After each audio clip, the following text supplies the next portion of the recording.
क्योंकि मांगा तो उससे जाता है जिसको यह मालूम नहीं कि मुझे क्या चाहिए। तभी तो हम कह रहे हैं, हमको ये मां को मालूम नहीं बच्चे को भूख लगी है, तो कहता मां दे दे, तो मां देती। तो भगवान से यदि हम कुछ मांगते हैं तो क्या अपनी नजरों में हम ये बताना नहीं चाहते कि आपको मालूम नहीं है इसलिए हम मांग रहे हैं? जो सर्वांतर्यामी है, जो घटघट वासी है, जो कण-कण में वास करता है, क्या उसको मालूम नहीं है तुम्हें क्या चाहिए? विचार करो।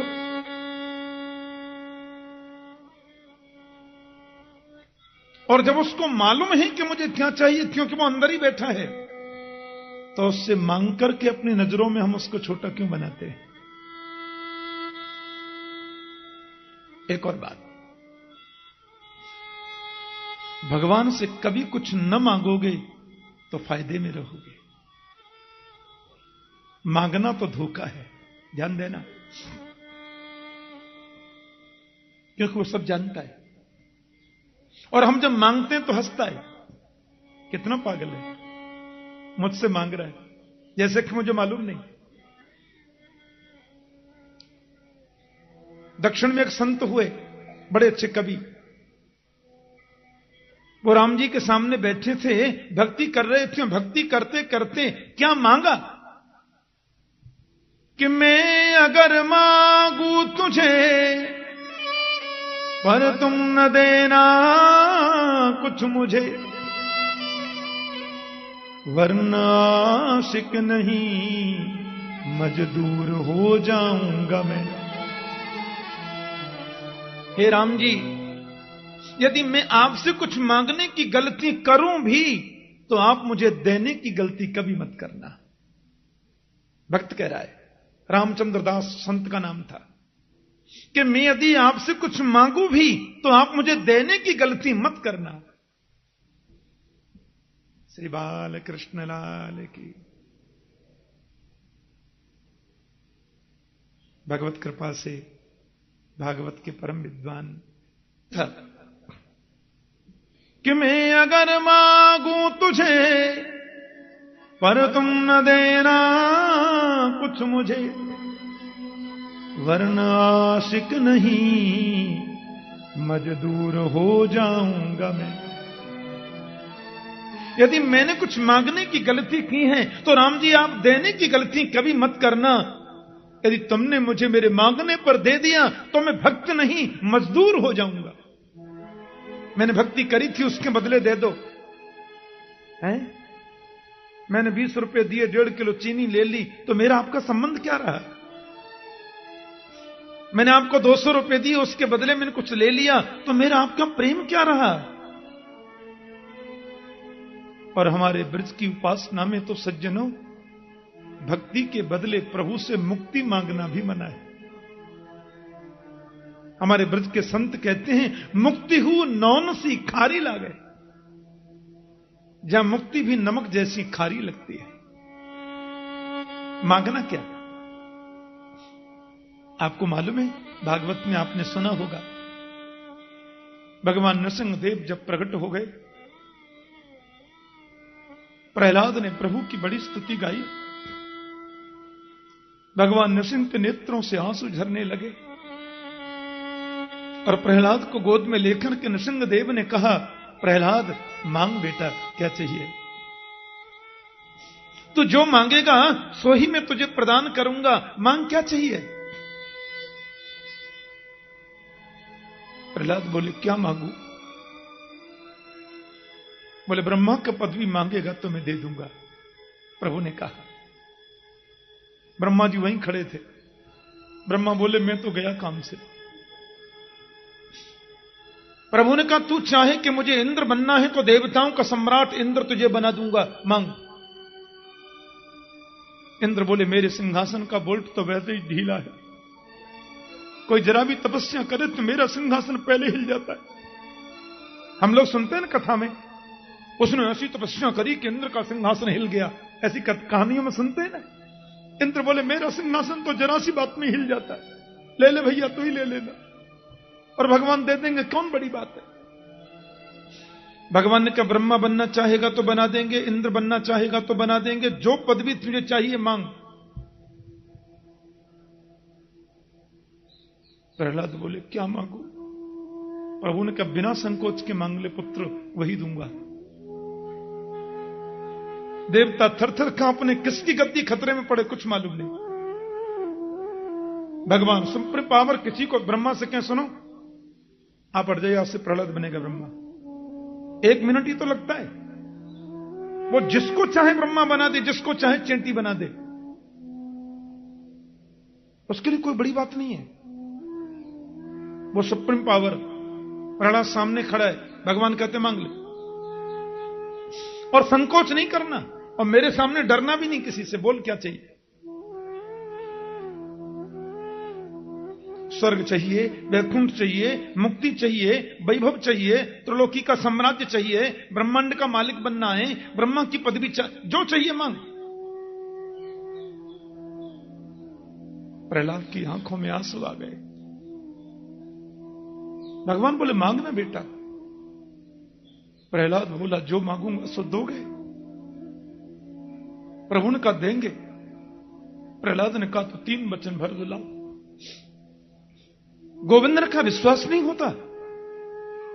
विश्वास है तभी तो कह रहा हूं। प्रभु ने कहा जो मांगेगा सो देंगे देंगे देंगे। ब्रह्मा बोले अब कन्फर्म और हो गया। सब देवता एक दूसरे को देख रहे हैं, किसकी गद्दी खतरे में होगी मालूम नहीं। प्रभु ने कहा बोल क्या चाहिए?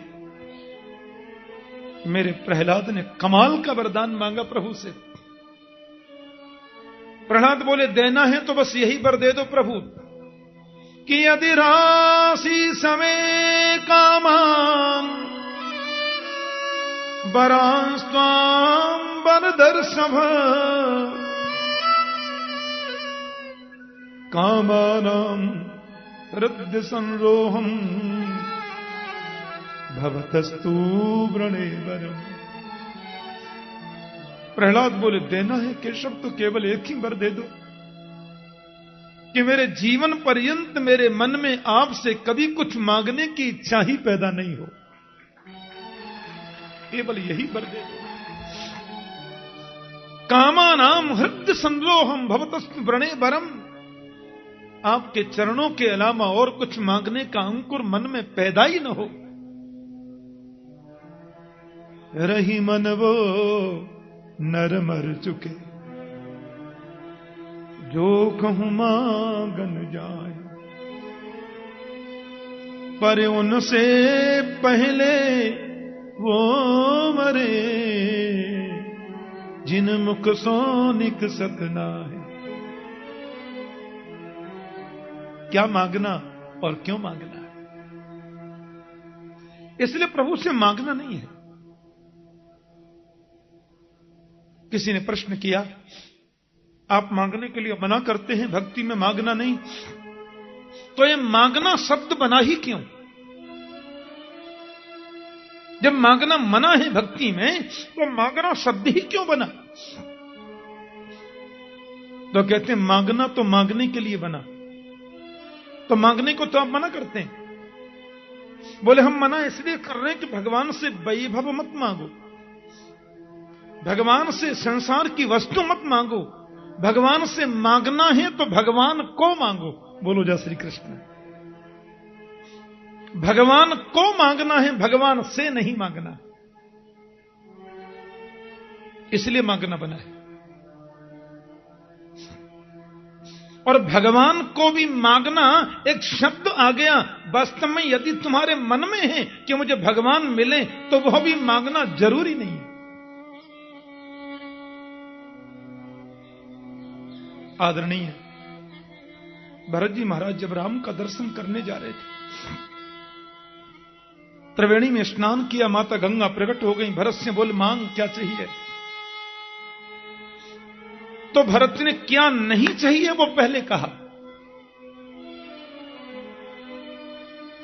अर्थन धर्मन काम रुचि गति न चाहो निर्वाण जन्म जन्म रति राम पद यह वरदान। मुझे धन नहीं चाहिए। ऐसा अर्थ लेकर मैं क्या करूं जो अर्थ पूरे अनर्थों की जड़ है। मुझे अर्थ नहीं चाहिए।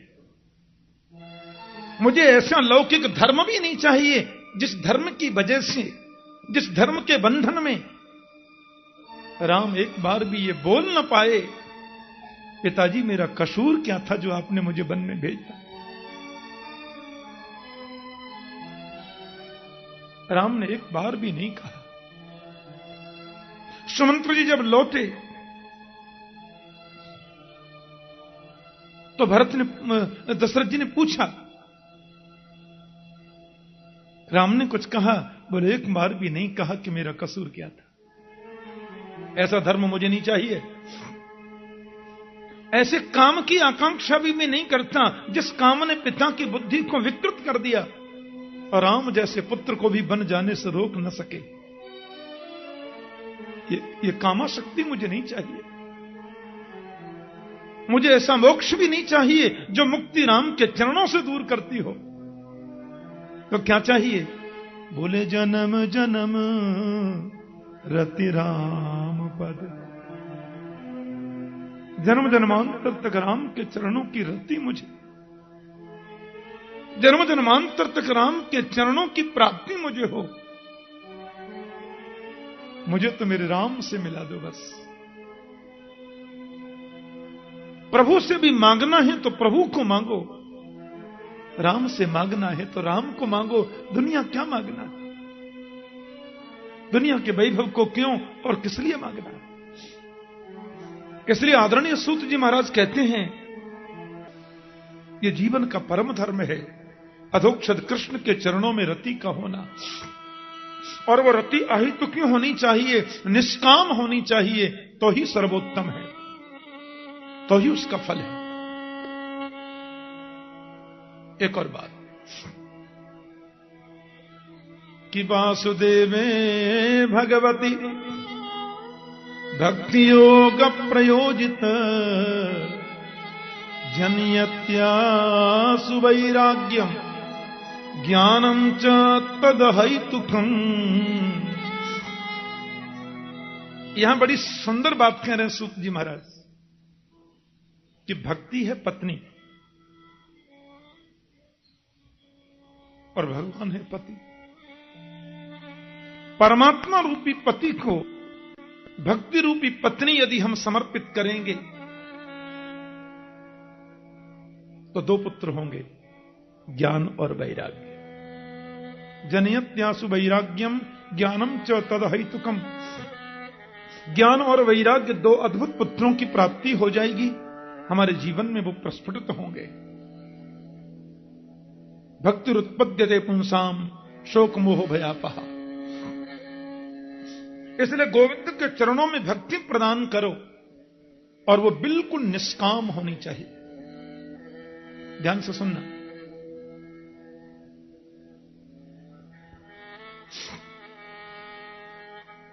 आपने दूसरा प्रश्न किया था ऋषियों, किसको पूजें और किसको छोड़ें। उसमें निवेदन मेरा इतना ही था कि निंदा कभी किसी की मत करो, पर निष्ठा हमेशा एक में रखो।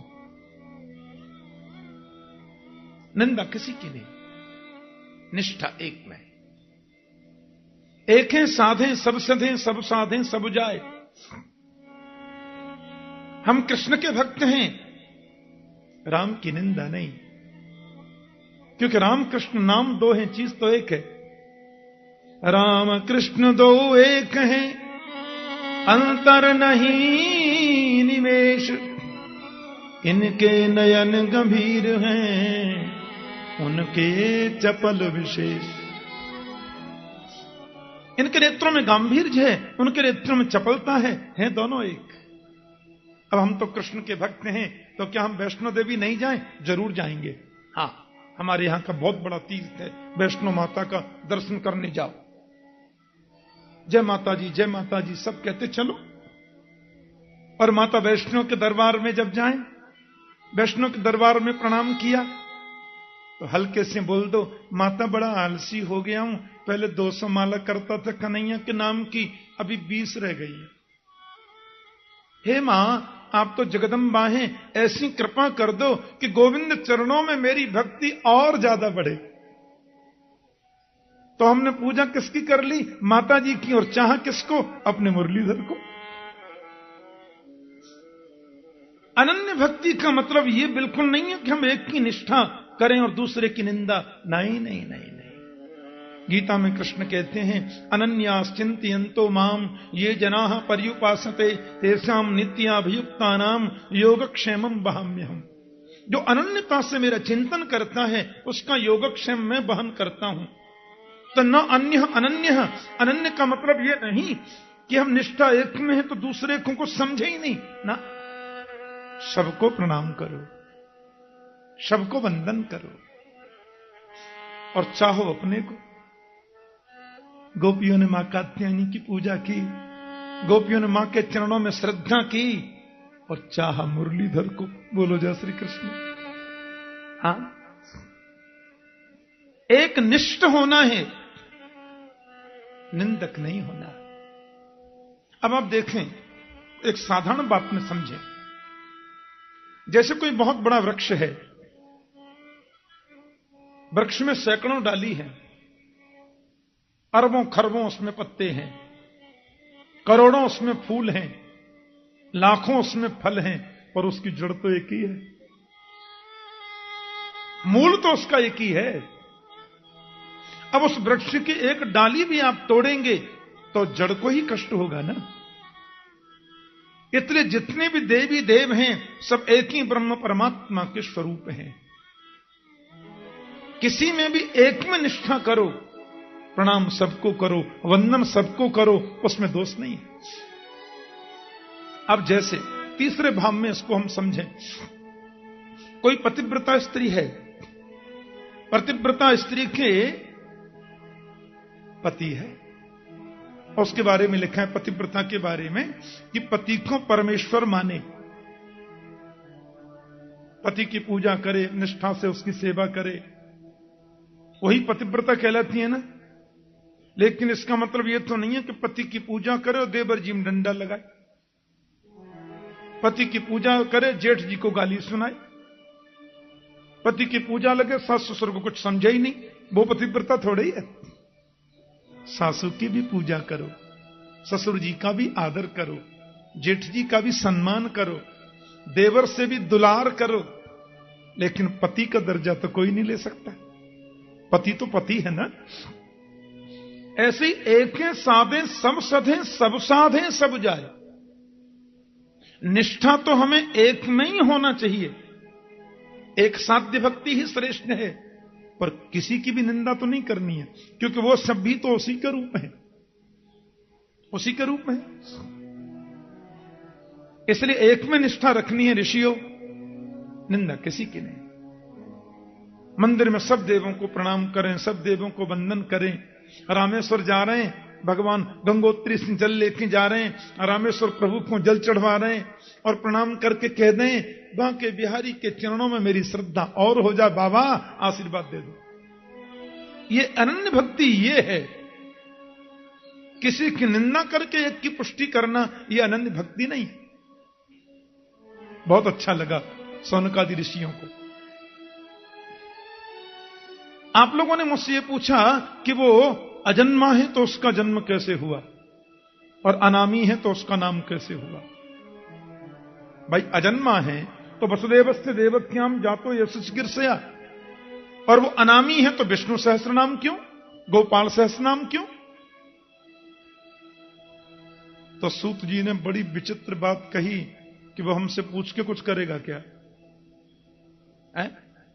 हां भाई, वेद में मेरा नाम अजन्मा है, भैया मैं जन्म लूं कि नहीं बताओ, क्योंकि मेरा नाम अजन्मा है। मेरा नाम वेद में अनामी लिखा है, भैया नाम कोई रखे कि नहीं, फिर तुमको सब अनामी है तो नाम क्यों रख लिया। अरे स्वच्छंद गति ईश्वर, ऋषियों वो ईश्वर है, और ईश्वर है ना, इसलिए 1000 जन्म लेकर भी वो अजन्मा है, और अजन्मा होने के बाद वो हजारों जन्म ले सकता है। यही तो इसका मतलब होता है। 1000 जन्म लेकर भी वो अजन्मा है, और अजन्मा होकर भी अनंत जन्म ले सकता है। गीता में गोविंद कहते हैं, जन्म कर्म च मे दिव्यम एवं यो वेत्ति तत्त्वतः। मेरा जन्म भी दिव्य है, कर्म भी दिव्य है, तो वो कुछ भी कर सकता है। कर्तुम अकर्तुम अन्यथा कर्तुम समर्थ ईश्वर। ईश्वर वही होता है नहीं करने के बाद भी जो सब कुछ करे, और करने के बाद भी जो कुछ ना करे, ईश्वर है। निर्गुण होने पर भी जो सगुण हो जाए, सगुण होने पर भी जो निर्गुण रूप में प्रतिष्ठित रहे, वो ईश्वर है। भाव का भूखा हूं मैं, और भाव ही बस सार है। भाव से मुझको भजे तो भव से बेड़ा पार है। भाव बिन कुछ भी वो देवे, मैं कभी लेता नहीं। भाव से एक फूल भी दे तो मुझे स्वीकार है। अन्न धन और वस्त्र भूषण कुछ न मुझको चाहिए। आप हो जाए मेरा, बस यही मेरा सत्कार है। भाव बिन सूनी पुकारे, मैं कभी सुनता नहीं। तेर भक्ति भाव की करती मुझे लाचार है। और अंत में कह दिया कि बांध लेते भक्त मुझको प्रेम की जंजीर में, इसलिए इस भूमि पर होता मेरा अवतार है। प्रेम की जंजीर में भक्त बांध लेते हैं। टेम्परेचर जब माइनस में चला जाता है ना जी, तो पानी बर्फ बन जाता है। हाँ, पानी माने निर्गुण और बर्फ माने सगुण।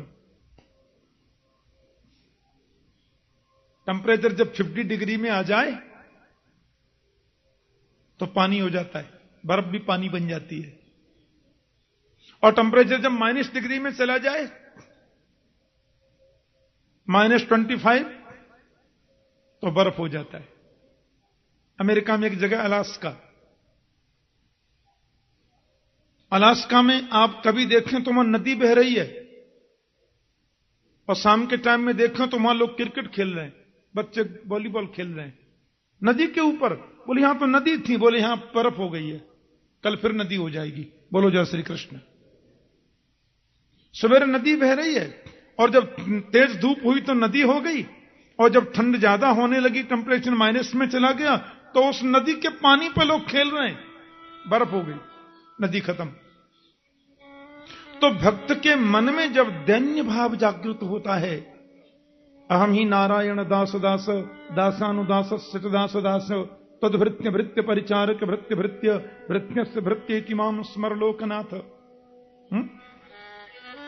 और अपने आप को कहता है कि मैं तो बिल्कुल निम्न हूं, मैं तो निकृष्ट हूं, मैं तो ये हूं। और जब एकदम दीनता में आ जाता है, तो वही निर्गुण परमात्मा सगुण के रूप में प्रकट हो जाता है। पानी बर्फ हो गया। और भक्त के हृदय में जब अहंकार का टेम्परेचर बढ़ने लग जाता है, ईश्वरो हम अहम भोगी सिद्धो हम बलवान सुखी, मैं ईश्वर में ये, मैं वो में ये, तो फिर वो निर्गुण हो जाता है। बोलो जय श्री कृष्ण। बोले अब ढूंढता रहे, अब तुझे मिलूंगा ही नहीं कभी। लेकिन दोनों में भेद कुछ नहीं है। पानी और बर्फ में क्या भेद है? 1000 जन्म लेकर भी वो निर्गुण है, निर्गुण होने के बाद भी वो अनंत अवतार ले सकता है। हां, ये जरूर है ऋषियों, प्रमाण का जहां तक प्रश्न है तो यहां 2 बातें हैं। पहली बात तो यह कि यदि हम इस रूप में देखें कि सर्वांतर्यामी परमात्मा है, तब वो घट घट में है। आज पूरे विश्व की जनसंख्या 7 अरब है, तो 7 अरब यदि विश्व की जनसंख्या है तो 7 अरब भगवान तो कन्फर्म है। बोलो जय श्री कृष्ण। क्योंकि ईश्वर सर्वभूतानाम हृदय से अर्जुन तिष्ठति, प्राणी मात्र के हृदय में ईश्वर वास करता है। तो इनमें भी है, इनमें भी है, इनमें भी है, सब में है। लेकिन अवतार के प्रसंगों को हम प्रामाणिक रूप में देखना चाहें तो प्रभु के 24 अवतार हैं, जिनको अंशावतार, कलावतार या पूर्णावतार कहा जा सकता है। और उन 24 अवतारों में सबसे पहला जो प्रभु का अवतार है ऋषियों, उसका नाम है सनक सनंदन सनातन सनत कुमार। भगवान का दूसरा है बराह अवतार, इसको यज्ञ रूप बोलते हैं। बराह माने यज्ञ। दक्षिण भारत में आप कभी जाते हो तो वहां हर मंदिर में आपको बराह भगवान का कहीं न कहीं फोटो मिलेगा। बारह को सबसे पवित्र मानते हैं दक्षिण भारत में। प्राचीन हिंदू मंदिरों में आप देखें तो खम्भे पर आपको बराह भगवान का चित्र हर मंदिर में मिलेगा। यज्ञ रूप, यज्ञ माने पवित्र। भगवान का तीसरा है नारद जी का अवतार, इसको हम आवेश अवतार बोलते हैं। ये भगवान के अवतार नहीं, पर भगवान का आवेश इनको आता है, इसलिए इसको हम लोग आवेश अवतार कहते हैं। भगवान का चौथा है नर और नारायण का अवतार। ध्यान से सुनना, जो बद्रीनाथ में तपस्या में लीन रहते हैं। पांचवा है श्री कपिल देव जी का अवतार, शंख शास्त्र के उद्गाता। छठवां है प्रभु का दत्तात्रेय जी का अवतार, दत्त भगवान, अनुसुईया के यहां जो पधारे।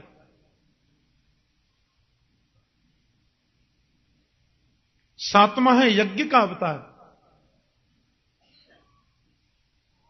आकुति के घर जो जन्म लेकर के आए, स्वयंभू मनु की बेटी आकुति, उनके पुत्र भगवान यज्ञ बने। आठवां भगवान का अवतार है ऋषभ देव जी का अवतार। ऋषभ माने श्रेष्ठ, हमारे जैन भाई जिनको प्रथम तीर्थंकर मानते हैं। नौवां है प्रभु का पृथु अवतार और 10वां है मत्स्य अवतार।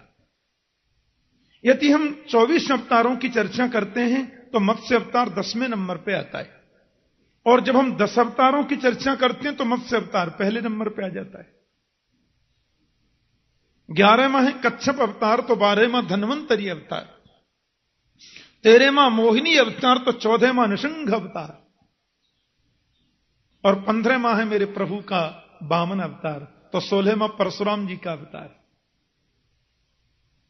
ऋषियों 17वां है भगवान का वेदव्यास मुनि का अवतार, श्री कृष्ण द्वैपायन महर्षि वेदव्यास, और 18वां अवतार है मेरे श्री राम जी का अवतार, रामावतार प्रभु का। 19वां शेष बलराम का अवतार और 20वां श्री कृष्ण का अवतार। बोले बाल कृष्ण लाल की।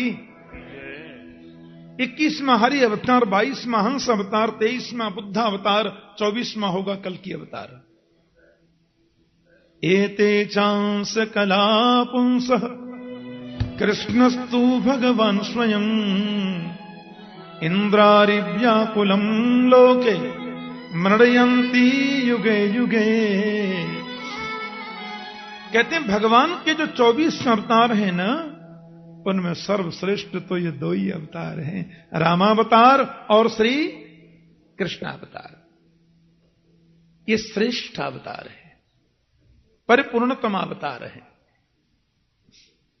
वैसे कुछ भक्तों का यह भी मत है कि नहीं, नंबर 1 पे तो कृष्ण ही आते हैं, वो 16 कला पूर्ण है, राम जी 12 कला पूर्ण है।